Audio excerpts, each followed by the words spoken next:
जय माता दी दोस्तों, स्वागत है आप सभी का एक बार फिर से। माँ भगवती आप और आपके परिवार पर अपनी कृपा दृष्टि सदा सर्वदा बनाए रखें। दोस्तों, अगर आप अपनी लाइफ में नया कुछ सीखना चाहते हैं तो आप हमारे चैनल को सब्सक्राइब जरूर करिएगा। दोस्तों, शास्त्रों के नियमों के अनुसार इन 3 स्त्रियों को श्रावण सोमवार का व्रत भूल कर भी नहीं रखना चाहिए। दोस्तों, हिंदू धर्म में सावन के महीने को बहुत ही पावन माना गया है। ये महीना जो है शिव की आराधना के लिए सबसे उत्तम है। सावन के सोमवार में व्रत करने से महादेव अतिशीघ्र प्रसन्न होते हैं और अपने भक्तों पर अपनी कृपा दृष्टि बरसाते हैं। दोस्तों, आगे जानते हैं कि किन महिलाओं को ये व्रत नहीं रखना चाहिए, लेकिन उससे पहले आपसे रिक्वेस्ट करते हैं कि वीडियो को लाइक करिएगा, दोस्तों को शेयर कर दीजिएगा और अगर आपने अभी तक चैनल को सब्सक्राइब नहीं किया है तो चैनल को सब्सक्राइब करके बेल आइकन जरूर दबाइएगा। दोस्तों, जिन स्त्री को रजस्राव यानी पीरियड्स हो रहे हों उन्हें सोमवार का व्रत भूल कर भी नहीं रखना चाहिए। इस दौरान आप शुद्ध नहीं होते हैं और ऐसी स्थिति में भगवान की पूजा अर्चना आप नहीं कर सकते हैं। लेकिन यदि आप ऐसी स्थिति में तीसरे दिन 5वें दिन भी बाल धोकर के पूजा अर्चना बिल्कुल भी ना करें, 7वें दिन के पश्चात ही आप भोलेनाथ का पूजन करें। यदि आप ऐसी गलती करती हैं तो महादेव के क्रोध का सामना आपको करना पड़ सकता है। दूसरी तरफ इसका साइंटिफिक कारण भी है कि जो महिलाएं अपने मासिक धर्म से गुजर रही हैं उन्हें व्रत रखने से बचना चाहिए, क्योंकि इस दौरान शरीर में कमजोरी और दर्द रहता है, वहीं हार्मोन्स का उतार चढ़ाव बना रहता है और दिमाग पूरी तरह से शांत नहीं रह पाता है। तो ऐसी स्त्रियों को व्रत नहीं रखना चाहिए। जो पीरियड्स के दौरान जो है उनको इस व्रत रखने से उनको बचना चाहिए। महादेव बहुत ही सरस और सरल है, वो अपने भक्तों से अतिशीघ्र प्रसन्न हो जाते हैं। लेकिन जो स्त्री झूठ प्रपंच कलह में लगी रहती है उस स्त्री द्वारा व्रत रखने पर भी महादेव उसे व्रत का कोई फल नहीं देते हैं। झूठ बोलने के कारण ही केतकी के पुष्प को भोलेनाथ ने श्राप दिया था कि सफेद रंग का होने के बावजूद भी मेरी पूजा में ही नहीं किसी पूजा में तुम्हारा स्थान नहीं होगा, अर्थात तुम्हें पूजा में नहीं चढ़ाया जाएगा। इसलिए जो स्त्री अपने पति या किसी से भी झूठ बोलती है महादेव उसकी पूजा व्रत स्वीकार नहीं करते हैं। शिव जी मोह माया से दूर है। जो लोग दूसरे का धन वैभव आदि हड़पते हैं, दूसरे की चीज़ों को पाने की कामना करते हैं, उन्हें शिव जी का आशीर्वाद नहीं मिलता है। और खास करके उन लोगों के लिए तो भगवान शिव का विशेष उनके लिए क्रोध होता है, जो है नाराजगी होती है। जो भाई भाई के हिस्से को या भाई भाई के जो है संपत्ति को हड़पने की कोशिश करते हैं। यहाँ तक कि यदि मन में उनके ऐसा विचार भी आता है तो भी वो उससे जो है महादेव क्रोधित हो जाते हैं। जो स्त्री इस चरित्र की होती है या उसके द्वारा श्रावण मास में सोमवार व्रत रखने पर भी उसे फल नहीं मिलता है, जो इस तरह के चरित्र की होती है, या जिस पुरुषों के मन में भी यदि इस तरह का कोई विचार आता है तो उनसे भी महादेव जो है क्रोधित होते हैं और व्रत रखने के बावजूद भी उन्हें व्रत का कोई फल नहीं मिलता है। गर्भवती महिलाओं को श्रावण सोमवार का व्रत नहीं करना चाहिए, क्योंकि गर्भ में पल रहे शिशु के स्वास्थ्य पर जो है बुरा प्रभाव पड़ सकता है।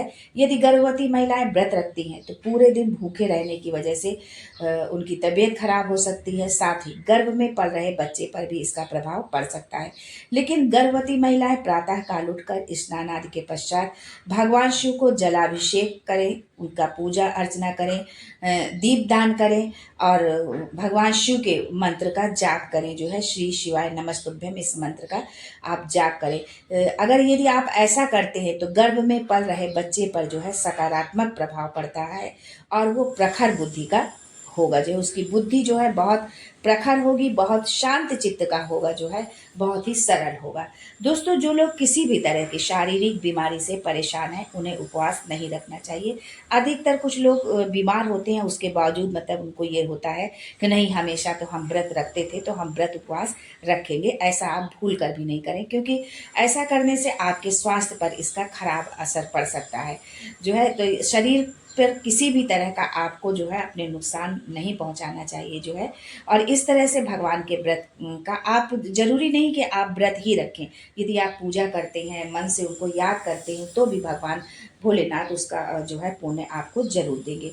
जो लोग लंबी यात्रा पर है और यदि सोमवार पड़ गया यात्रा के दौरान, तो उन्हें ऐसी दशा में व्रत नहीं रखना चाहिए, क्योंकि यात्रा के दौरान आप व्रत के नियमों का पालन नहीं कर पाएंगे, तो आप व्रत न रखें। क्योंकि यदि हम व्रत के नियमों का पालन नहीं कर पाते हैं तो हमारे व्रत रखने का कोई जो है मतलब नहीं रह जाता है। दोस्तों दूसरी बात ये है कि बुजुर्गों को भी जो है व्रत का नहीं रखना चाहिए, जो है उनको भी व्रत रखने से बचना चाहिए। जो है कि जिन बुजुर्गों का स्वास्थ्य अच्छा नहीं है, यानी जो पूर्ण रूपेण शारीरिक रूप से स्वस्थ है, तो वो तो व्रत रख सकते हैं। लेकिन अगर आप किसी भी बीमारी से ग्रसित है, जैसे मधुमेह, उच्च रक्तचाप, थायराइड जैसी बीमारी से यदि आप परेशान हैं, तो आप उपवास रखने से बचे जो है। दोस्तों जिन स्त्री पुरुष ने विवाह किया है मगर सनातन हिंदू संस्कृति के अनुसार अग्नि के समक्ष 7 फेरे नहीं लिए हैं, तो ऐसे दंपति को भी व्रत नहीं रखना चाहिए। अगर वो व्रत रखते हैं तो उन्हें व्रत का कोई फल नहीं मिलता है। साथ ही भोलेनाथ और माता गौरी के क्रोध का भी सामना करना पड़ सकता है, क्योंकि जो हमारी संस्कृति है वो धर्म के अनुरूप जो है, हमारी संस्कृति के अनुरूप वो पति पत्नी नहीं है। क्योंकि जब हम अग्नि के समक्ष 7 फेरे लेते हैं, तभी जो है हमें पति पत्नी का, भगवान की नज़र में भी हमें तभी पति पत्नी का दर्जा मिलता है। दोस्तों वर्तमान समय में सभी के पास समय का अभाव है या किसी और कारण से भी लोग कोर्ट मैरिज कर लेते हैं, यानी उन्होंने विवाह तो किया हुआ है पर हिंदू संस्कृति के अनुसार विवाह नहीं किया है, तो ऐसे दंपति को सावन सोमवार का व्रत नहीं रखना चाहिए।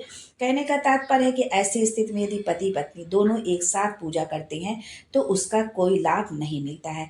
इसलिए दोस्तों ये आपसे जो है हमारा निवेदन है कि यदि आपने कोर्ट मैरिज की हुई है लेकिन अपनी परंपरा के अनुसार जो है आपने विवाह नहीं किया है, अग्नि के समक्ष आपने यदि फेरे नहीं लिए हैं, तो आप समय निकाल करके जो है इस विधि को ज़रूर आप पूरा करें। क्योंकि बिना इस विधि के पूरा किए हुए जो है हम जो है पति पत्नी का स्थान जो है भगवान की नज़र में भी हम नहीं होता है।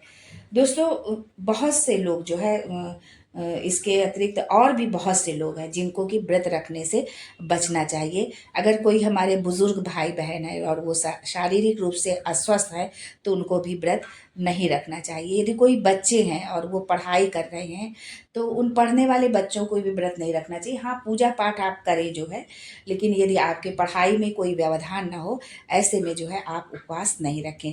भगवान भोलेनाथ बड़े दयालु हैं, वो अपने भक्तों के एक लोटे जल से भी प्रसन्न हो जाते हैं। तो आप पूजा अर्चना करें, व्रत ना रखें। यदि आप शारीरिक रूप से स्वस्थ नहीं हैं या कोई और कारण है, तो आप जरूरी नहीं कि आप उपवास रखें, आप एक लोटा जल ही चढ़ा दें। हमारे गुरुदेव प्रदीप मिश्रा जी कहते हैं कि एक लोटा जल सब समस्या का हल। भगवान भोलेनाथ बहुत ही सरल सहज है, आपके एक लोटे जल से ही वो प्रसन्न हो जाएंगे। मान्यता है कि जो कुंवारी कन्या श्रावण मास में भगवान भोलेनाथ का व्रत रखती है, उसे उसका मनचाहा वर मिलता है। जैसे पति की वो कामना करती है वैसा जीवन साथी उसको मिलता है। और सुहागने अगर ये व्रत करती हैं तो उनके पति की आयु लंबी होती है और पति जो है अपने जीवन में बहुत तरक्की करता है, घर परिवार में सुख समृद्धि आती है। इस व्रत में नमक का सेवन नहीं करना चाहिए, साथ ही दिन के समय सोने से भी बचना चाहिए। किसी भी व्रत में हमें दिन के समय सोना नहीं चाहिए। आज के लिए बस इतना ही दोस्तों, मिलते हैं अगले वीडियो में। तब तक के लिए हर हर Mahadev and thanks for watching my video.